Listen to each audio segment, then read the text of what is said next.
বন্ধুরা, আমার দুই বান্ধবী এসছে, তো তারা খাবে পাকোড়া। বলল পেঁয়াজের পাকোড়া খাবে না, আলুরও খাবে না। তো আমার বাড়িতে আর কিছু নেই, বেগুন টেগুন নেই, ঘরে ছিল কারি পাতা। বললেন তো বিকেলে না আজকাল আমরা ভাজা পোড়া খাওয়াটা বন্ধই করে দিয়েছি। বললাম ফল টল আছে কেটে দিই, বলল না পাকোড়া খাবো। বোঝো ঠেলা, এত সুন্দর জিনিস দিচ্ছি খাবে না, বলছে পাকোড়া খাবো।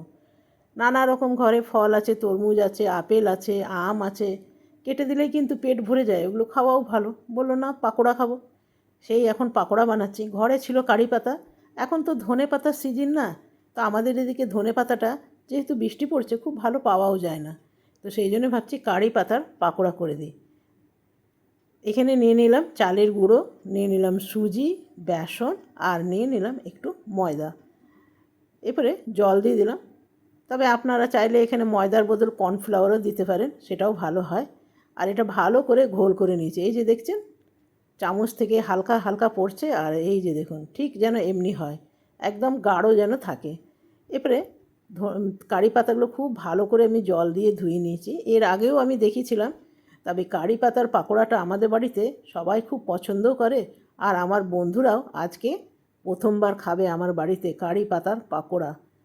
তারা খেয়ে কি বলে সেটাই দেখার। এমনিভাবে সবগুলো দিয়ে দেবো, যেহেতু বিকেলবেলায় এসছে, তো কারি পাতার সাথে চাও তো লাগবে। তো চলুন এটা দিয়ে চা বসিয়ে দেবো। আমি তো বাড়িতে বেশিরভাগ লাল চা খাই, তবে ওরা বললো দুধ চা খাবে। সবটাই আনহেলদি, কোনোটাই হেলদি না। চলুন এগুলো একটু পাল্টে দিই, আর পাল্টে দিবার পর আমি একটু চা বানিয়ে নেব। এদিকে বসে দিচ্ছি দুধ চা।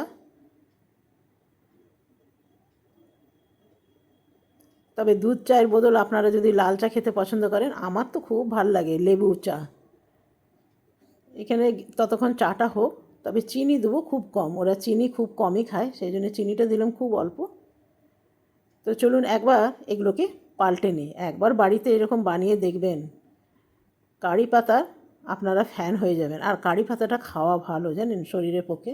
আপনারা চাটনি করেও খেতে পারেন, যেরকম ধনে পাতার চাটনি হয় না, সেই রকম কারি পাতার চাটনি করবেন, তার সাথে দিয়ে দিবেন একটু আমলা। দুটোই হেলদি জিনিস। আর সাথে নিয়ে নেবো, আমি কিছুদিন আগে বানিয়েছিলাম টমেটো সস, সেই সসটা এর মধ্যে নিয়ে নিলাম। আর চাও কিন্তু আমার রেডি হয়ে গেছে, একদম আদা দিয়ে বানিয়ে দিয়েছি। বৃষ্টি পড়ছে তো একটু আদা টাদা দিলে ভালোই হবে। আজকে আমার তৈরি হয়ে গেল চা আর ধনে পাতার পাকোড়া। এই যে দেখুন, আমি দেখালাম এই জন্যে, যদি আপনাদের পছন্দ লাগে ভাজা পোড়া খেতে, তাহলে কিন্তু এই কারি পাতার পাকোড়াটা অবশ্যই ট্রাই করবেন। তো কেমন লাগলো বন্ধুরা অবশ্যই জানাবেন। চলুন আমি আমার বান্ধবীদের দিয়ে দিই, তারা খেয়ে দেখা যাক কি বলে। যদি ভালো লাগে আপনাদের একটা লাইক করবেন, কমেন্ট করবেন, আর খুব ভালো লাগলে শেয়ার করবেন। আজকের মতন এখানেই শেষ করলাম। ধন্যবাদ।